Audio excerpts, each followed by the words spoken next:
This is the Psychedelic Medicine Podcast.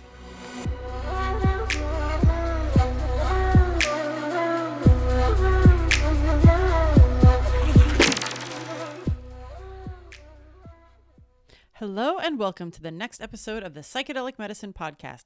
I'm Dr. Lynn Marie Morsky, your guide on this journey, and this week we're discussing optimal delivery of psychedelic experiences with Dr. Paul Thambi. Paul is a medical oncologist with almost 20 years of experience treating patients in a private practice. He now serves as CMO of Sunstone Therapies, a company focused on learning how best to deliver psychedelic therapies. This conversation with Dr. Thambi is wide-ranging because we do cover a very specific trial that he and his colleagues did treating patients who have cancer and major depression with psilocybin and the amazing results they had. But he was very conscious about how they designed the study, as his company is really invested in finding out the optimal delivery of different aspects of psychedelic experiences. And so we get into that. Now, before we get into the episode, a reminder that the Psychedelic Medicine Podcast is for educational and informational purposes only. Nothing here is to be construed as medical or legal advice. And as always, if you or someone you know is a clinician who would like to learn more about psychedelic medicines and how they could help your patients, please head over to psychedelicmedicineassociation.org. It is our mission at the Psychedelic Medicine Association to get you as a clinician comfortable with discussing these therapies with patients and recommending or referring when appropriate. Again, the website is psychedelicmedicineassociation.org. Now, without further ado, thanks so much for joining us today, Paul. It's a pleasure to be here. I'm honored to be asked to be on your podcast. Thank you for that. Well, I'm honored that you came because I saw you and your colleagues speak at Horizons, and it was one of the best presentations. I also love that Julie Holland, the MC, afterward was like, wow, guys, one of the best presentations. Well done. I love how she simultaneously MCs and like judges the judges the presentation. She is my favorite. If you guys have not checked out the 3 episodes of Julie Holland, please do so. Anyway, back to the topic. Paul is here because he has a passion for investigating the optimal delivery of psychedelic experiences. And that covers so many areas, from how the therapists are trained to what the integration setup looks like to the facilities, all kinds of different things. And so we are going to discuss some of these different areas of psychedelic therapy delivery, but through the lens of a study that Paul and some of his colleagues recently did on patients who have cancer and also major depressive disorder. So, Paul, can you tell me just a little bit about what inspired you all to examine that population and how you set up the study? Sure. Yeah, that was a journey that Manish, a friend of mine, and co-founder with me of Sunstone, but also he was a partner with me in our medical oncology practice. And what we saw at treating people with cancer was that we were getting really good at helping with the physical parts of what they were suffering from. And we would address those things and would try and address some of the emotional things that were happening. But every time, especially the last 4 or 5 years of our careers, what we felt was that every time we walked out of that clinic room, we were still leaving some suffering behind that we didn't address, and maybe even didn't even bring up because we knew we didn't have tools to address it. And that led to us learning more about, right around that time was when some of the research was coming out on psychedelic assisted therapy in people with cancer. And Manish really dug deep into that and pulled me in as well. And we went down that rabbit hole, and that's how it all began. That led us to meeting Bill Richards, who talked about the CIIS course, which we both enrolled in. And everything kind of led from there. And it's a longer story that I'm happy to get into. So did you take the CIIS practitioner training course? Yes, the CPTR course. Yeah. Very nice. That was back in 2018. It was a while ago now. Wow. So what does CPTR stand for those who don't know? If you remember. I don't remember, to be honest. That's okay. For those, because we get training questions all the time. Where should I do my psychedelic therapy training? So we can look up the CPTR. But, as a physician and an oncologist, I wonder how different was the type of thing that you were learning in that course, like in how to relate with patients compared to what you were used to, like what we were taught in medical school. Yeah, it was, that course, I wouldn't say, like, there were parts of it where taught us sort of some of the things that you need to do as a psychedelic therapist. But really, most of what I took from that course was, what are psychedelics? What is the history of them? And realizing that these have been around for a millennia. What were the practices in ancient cultures, and how to pull that into current therapy? That's mostly what I took. And I also, in terms of therapy, it became clear that you really need to understand yourself and have that presence to be able to sit with others that are suffering. And that was another, main learning I took from that course. You brought up the ancestral history of a lot of the psychedelics, and I know that in your study, something that differed from some of the end of life anxiety, et cetera, type things that Johns Hopkins had investigated before, is that you all did it in a group setting, which is more akin to the ceremonial setting. So was that part of the influence in how you designed this study? That played a part in that. Yes, it was that. And then thinking about the future of psychedelic assisted therapy, and how if these do get approved, if they're shown to be effective, that we're going to need to have a way to be able to deliver these to more than, one person at a time, and in a different way than two therapists with one patient. That's not something that you can, bring out to millions of people. Yeah, we knew that there had to be another way to do it as well, and that's the other reason we thought about the group setting. Yeah, that makes total sense. And getting back to the theme that we were discussing today, like, can you tell us a little bit about, as you were, besides the group ceremonial setting, which had many advantages to it, including more scalable than the 2-on-1, what were some of the other areas when you were setting it up that you were trying to optimize for? Yeah. So the group setting was one. The other things that we were trying to optimize for was the setting itself. How do people feel when they walk into the physical space where they're going to come in? And that's why we built this space specifically for psychedelic assisted therapy. It is not like a regular clinic or a clinic room, which, to be honest, Manish and I had originally thought that's what we were going to do. And then Kim Roddy, who's another one of the founders of this company, she had the foresight to say that this medicine, there's a sacredness to it that needs to be respected, and to think about doing it. And we have the space available. Why not build this out to create a setting like that? So that was another part of it. The other part of it was the music that was going to be used during the therapy sessions, and all four of the people listened to that same music at the same time. And it was designed by Bill and Brian Richards, as well as Heather Honstein, who works with us as a clinical research coordinator who has an interest in music, thinking about the pharmacokinetics of the psilocybin. And all of that came into play. Even sort of, getting the room prepared prior to each person coming in, the way that the rooms were set up, the lighting, the drapes, the artwork, all of those things were thought of.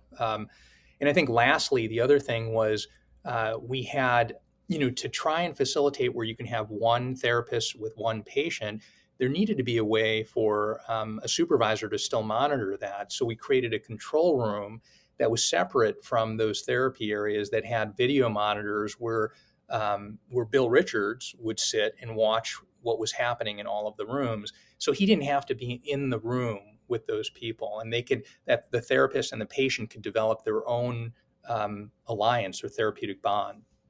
So, and there were many other things too, but those were some of the things. Was now in the group setting, it was still 1-to-1 with a therapist? That's correct. So the way the group worked was, it was the way the study worked was, there were 2 preparatory sessions, there was the treatment day, and 2 integrative sessions. The first preparative session was individual, the patient with the therapist. The second preparatory session was done in a group setting. And then the treatment day, it was done with 3 to 4 people simultaneously, but not in the same room. They each had their own individual rooms, and they were sitting one-on-one with the therapist. And then the integrations were all group integrations. Okay. And by the way, since you mentioned it, is this the scene that we see in Netflix in How to Change Your Mind with Bill Richards? Yes. Monitorings. Oh, Yes. very That's it. cool. Yeah. Very nice. I did Yeah. see that. Did not know that. Um, so well, I guess that does lead to a scalability question that's slightly different, but so it's not, you still do need one-to-one for that actual journey day. That's right. Okay. Yeah. Okay. And in selecting the patients, you, instead of kind of the multiple endpoints that Johns Hopkins had looked at, you looked at major depression only. Are these patients that had major depression prior to their cancer diagnosis, or was the depression cancer diagnosis related? Hard to tease out. There were some patients that had depression that was diagnosed before. Um, there may have been others that had depression that was undiagnosed before. So it's hard to know that for certain. And another question about when we're talking about this optimization, I always picture in my ideal world that because you're a medical doctor, you've probably thought of this many times, like in a world where all of these things are legal at some point, this future world, we've got multiple options for, just say, depression. Multiple things we found are basically equivalent to treat depression. I'm imagining this scenario where you ask a patient so many different things. I mean, we get down to their DNA and all that, but I also envision that there are preferences taken into consideration. And so I am not a group person. Some people are definitely group people. Is that something that you discuss with the patients beforehand, and they're, what kind, because I'm assuming most of these were psychedelic naive, and so you couldn't Mhm. really say, how do you like your psychedelic experiences? But is there a way that you teased out, prior group therapy or something like that? Yeah, we didn't ask people that question, do you prefer individual or group? But I will tell you, there were a few people that were hesitant to be in a group. And and those few people are probably the strongest proponents of group right now. And actually, one of them who was hesitant to be in a group, after the trial was over, he said, and it was him with three women.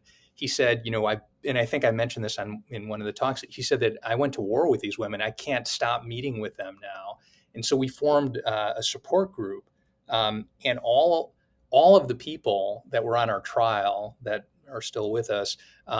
Have been a part of that support group, and that's ongoing. It meets monthly now. So, but yeah, you're right. That I think that will be something. I don't think there's one size fits all, but I do think there is power.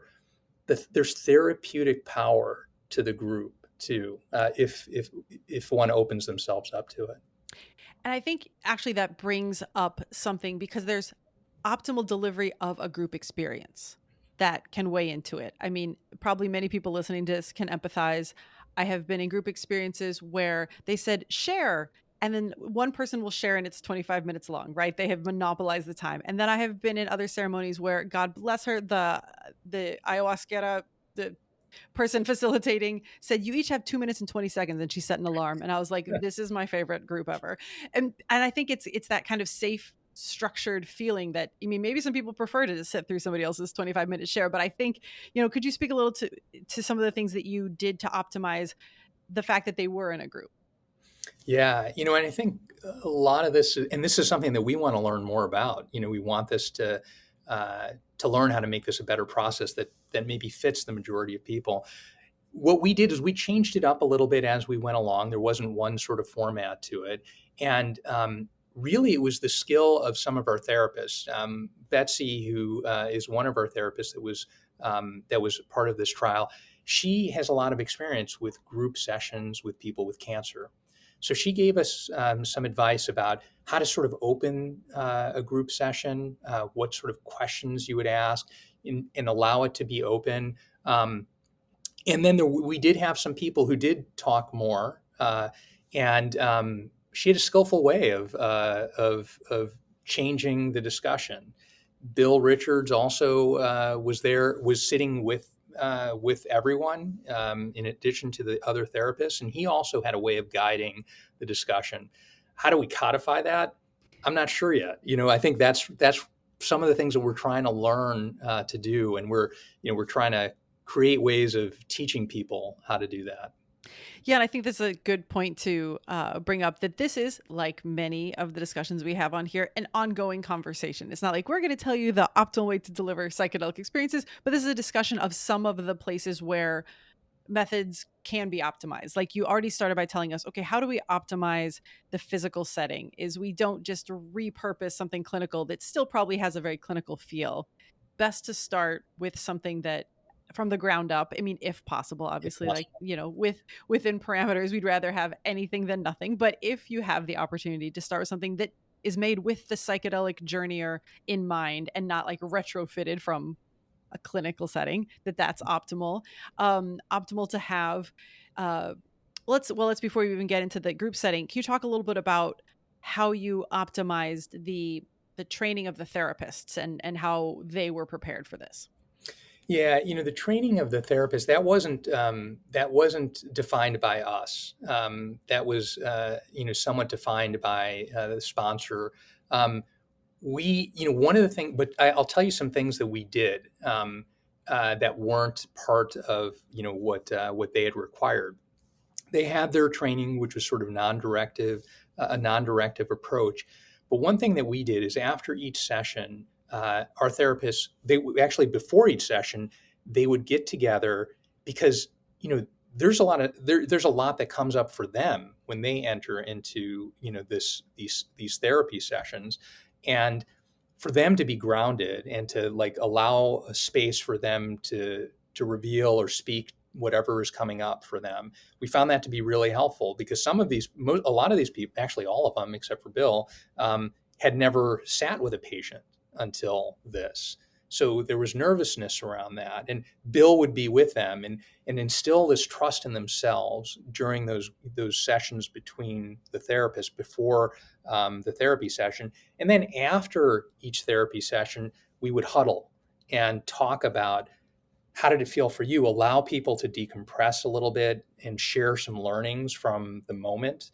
And we did that during the trial. And then after the trial, we had a long group session. And that was a facilitated session where we had people do pre-work beforehand. And then regarding what they learned. And then we sat and we talked about it all and we collated all of that and have that as a document for all of us to learn from. I think that's really important on two levels. The first is the obvious one that you just said, is data collection, right? What worked for everybody? Let's learn from each other. But I think the maybe even more important in the long term is providing that support for the therapists, because this is not easy work. And, as a physician, I recall back when I used to see 10 people a day or whatever, my doctor was like, at the end of the day, you need to get in your car and just scream it out, because it's a unidirectional energy exchange, right? You are just Yeah. taking what, and very difficult things, especially as a psychedelic psychotherapist, are being told to you, are coming your direction, and you are just holding on to those without generally a release, which is even the Fireside Project. They said, we're not just here for the journey, or we're here for all the facilitators, because most of them don't have a place to kind of discharge that or discuss it. So the fact that you built it into your study, I think that's a brilliant example for maybe practices in the future. At the end of the day, do we have a 15-minute session that we can all kind of, maybe even grounding at the beginning, discharge at the end, and discussion, Yeah. so that those therapists feel supported in what can be a very kind of energy intensive and emotional field. Yeah. And, that affects the experience for the patient too, for the person getting the therapy. So it's for everyone, it's healing for everyone.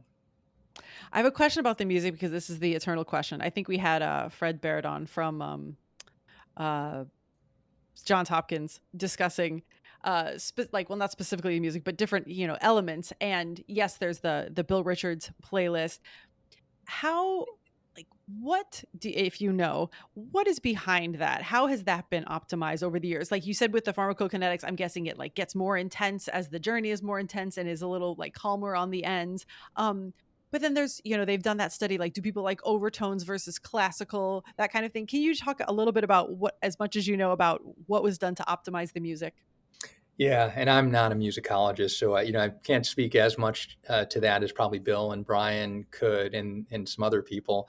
But I can reflect this. there were 2 or 3 people that after their session, and even to this day, talk about that playlist and how powerful it was for them. Actually, one of them, I just finished reading his paper today. He wrote a paper about, not about that playlist, but after that experience. He's got a scientific background. He dived into why this music affected him so much, and went through he talked about Schopenhauer's theory about how music is a way to express the ineffable, how it may be a catalyst for triggering emotional breakthroughs, and it's a really powerful article that really moved me, and it made me think there's something to this, and it ought to be studied. And I know a lot of people have talked about this, but I think this combination of psilocybin or a psychedelic as a catalyst to lower the threshold for a person to have an emotional breakthrough, and synergizing that with music that we know does that inherently if you really pay attention to it. That's that experience, that emotional breakthrough, which we know can lead to healing of trauma and other things, is something interesting to explore further. So I don't have a direct answer to your question, but I think there's something there, and I don't know if it's with overtones or with the type of music, or if it is related to the pharmacokinetics. This person thought it was related to that. The music choice at the different points of the experience had an impact on him. Yeah. Well, if he would like to share that with the world, we can put it in the show notes. Okay. Ask him for his permission if he would like some more minds thinking with him on that. How did you optimize for, because I saw your study design, and there are lots of different study designs with number of preparation sessions, number of journey sessions, and then integration. How did you choose the setup that you had? Yeah, it was mainly by reading some of the other studies and kind of seeing what they did, and just, there's no right to this, right? We're all trying to figure it out, and just choosing one. What we were trying to do was create something that, as I mentioned before, something that could be used when it needed to be for a lot of people, something that was scalable, so something that was efficient but still had compassion to it. And that's how we came up with, the 2 preps, the treatment, and the 2 integrations. Yeah, I love that you're forward thinking on how, what's the, not to be very vulgar about it, but like the most bang for your buck, like the minimum amount of work to get the maximum amount of benefits, so that we can scale this. And by the way, we should just throw in here a discussion of your results, because now we've talked so much about the study. Tell us what you found in the study, if you would, please. Sure. Yeah, and hopefully to be published soon. That process is in play. So we had 30 patients that were enrolled in this study over the course of about 7 months. So we enrolled these people pretty quickly as compared to some other studies, which took years to enroll 40 patients, like 2 to 3 years. So there were 30 patients in 7 months, all who had a cancer diagnosis. It could be of any stage, or it could have been a cured cancer. So that was one of the criteria. The other criteria was that they had major depressive disorder, as defined by a scale called a HAM-D. So they had to have a HAM-D score greater than 18. But then we used something called the MADRS score to measure their depression over time. And what we found was that 80% of those people had their MADRS score cut in half or greater within 1 week of the treatment. And half of those people had what we called a sustained remission, which means a MADRS score of less than or equal to 10 on each of the measurements that we took, including the last one, which was done at week 8. And so that's the numbers. There were also changes in anxiety. There were changes in pain in a handful of people. And when we dug into that a little bit more, it was more around the perception of pain rather than the intensity of the pain. So those were some of the main findings. And what we're looking at now is we're doing something called the long-term follow-up. where we're interviewing people and asking them questions about their MADRS and anxiety at 18 months and at 24 months. We're almost finished with everyone at 18 months, and we're going to be proceeding to 24 months shortly. So I don't have all that data collected, but I will say it looks pretty good right now. Very nice. You said that there are 2 treatment days, correct? There's only one One. treatment Okay. day. Yep, Oh, yes. So within a week of that one treatment day is when they were experiencing a significant improvement already. that's correct. And here's another optimization Yeah. question is, how did you decide how many formal integration sessions, and then is there a less formal kind of maintenance integration that you recommended to them? Yeah. Again, we decided on the 2 integration sessions based on the prior studies that we'd read about. No more science to that than that. And in terms of yes, we did make recommendations about we taught about meditation, about music, about getting out in nature, and then, as I mentioned before, that support group was created afterwards, and almost all of the people on the trial participated in that support group, and so that was continuing integration that happened monthly. And the people that ran that support group were therapists that were therapists on the trial. So there was a therapist present at the support groups monthly for them to continue that form of like group therapy, basically. That's right. That's amazing. Okay, fantastic. And what are some of I was going to ask, was there a difference? I don't know that you measured this, but I was just curious. And again, I looked at the charts. I don't know that you measured this. So if the answer is I don't know, the answer is I don't know. But was there a difference between the improvement in the patients who still had an active cancer versus the ones whose cancer was already in, I don't want to say remission. I know the term is not used anymore, but the one who no longer had active disease? Yeah, what was surprising is that there wasn't a major difference between them, and you would have expected that, right? I mean, and it goes to show you, at least what I learned from that, what I took from that. Whether or not this is true, I don't know, but that survivorship, like even people who had cured cancer, significantly benefited from this, and I think it showed me that this survivorship suffering that people have is it's great, and there are a lot of people who have survivorship suffering, and I think that's something for us to focus on at some point in the future. And for those who might not understand the concept, can you explain what survivorship Yeah. grief is? Yeah, so that is for people, say, who had a very small breast cancer that was removed and is gone now, and it's 5 years later, and the chance of it coming back is 1% or less. So they're essentially cured, but they're still thinking about that moment where they were diagnosed with cancer changed them, and they don't change back to the state where they're not worried about it anymore, at least for a lot of people. And there's this worry, even if the worry is not founded in science, that it could come back or another cancer could come. And they knew how much it impacted their lives the first time, and it's the fear of it happening again, whether it's that one or another one. So that's what that is.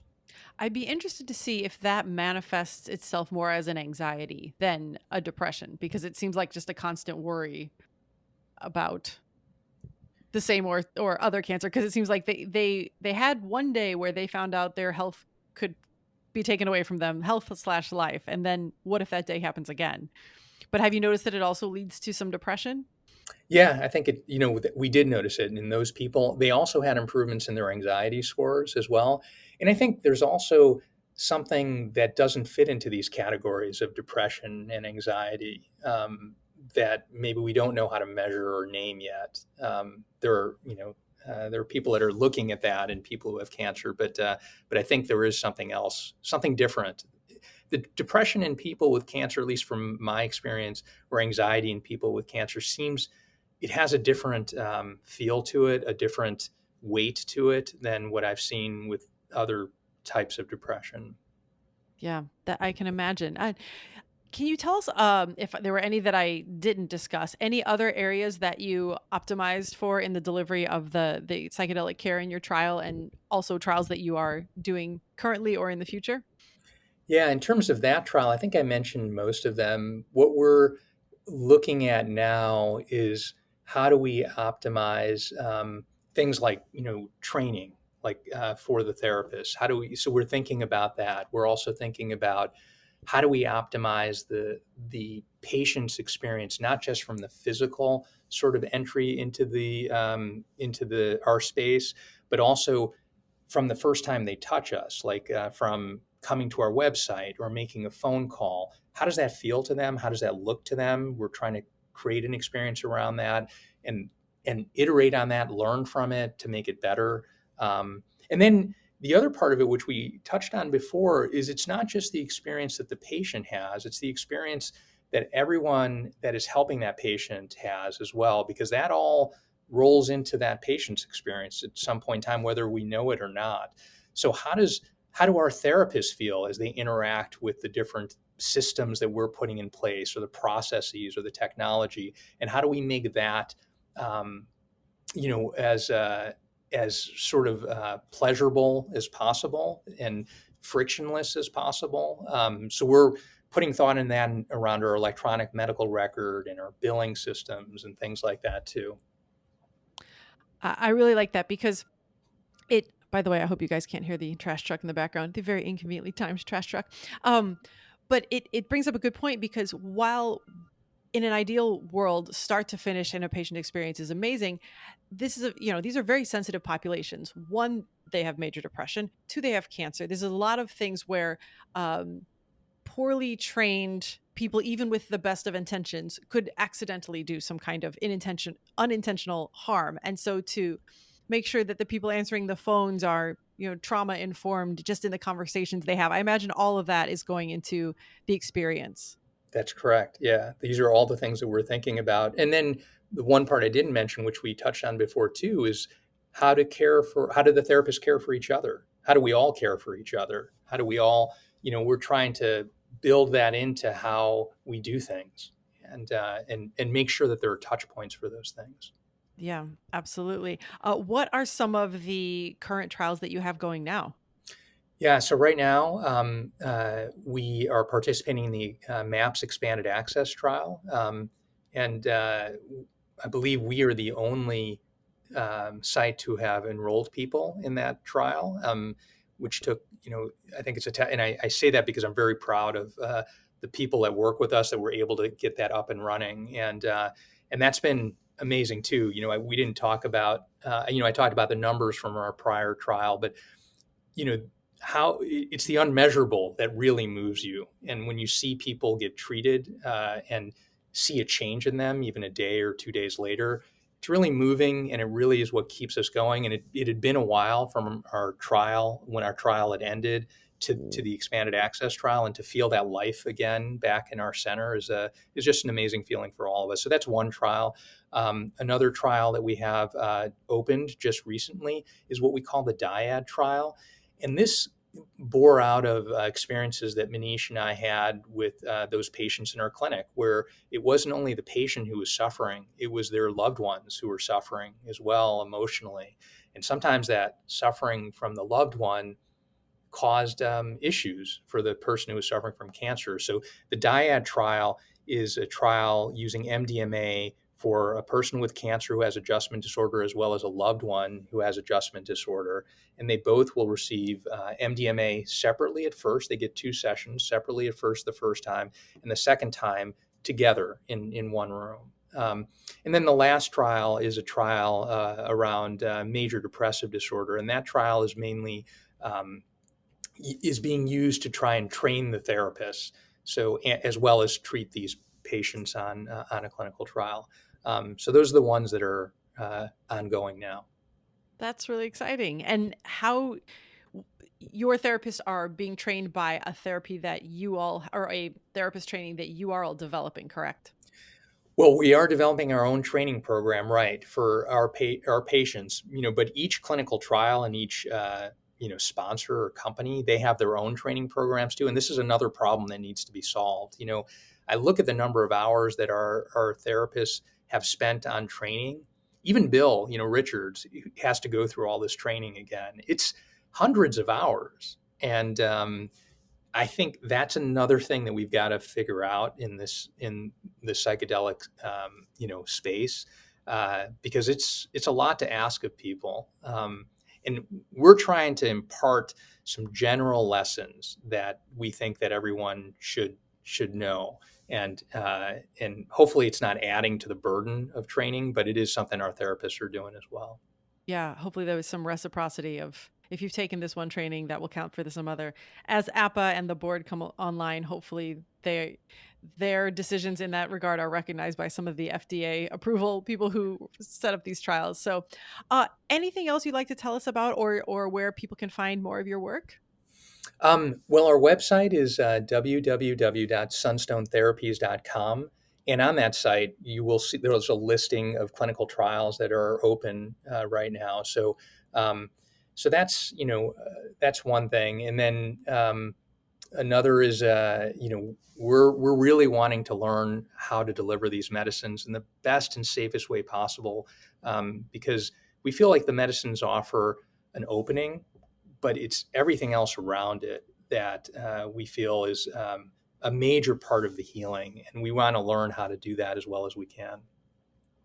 Very good to know. That I love that there are people on all sides of this and a lot. So I really am looking forward to your dyad trial results, because I think that is, as my mother just is now in whatever the new word for remission is from cancer, but it definitely does have an effect on the family and the caregivers and everybody around. So thank you for the important work that you all are doing.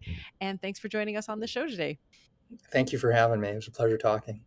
Likewise. All right. For everyone else out there, until next time. Thanks so much for listening to the Psychedelic Medicine Podcast. If you enjoyed what you heard, please leave a rating or review, as it helps others find the show. And if you'd like to learn more, you can find the show notes at plantmedicine.org/podcast, and there's information for clinicians at psychedelicmedicineassociation.org. Our incredible music was by the one and only Porangi. We'll see you next time.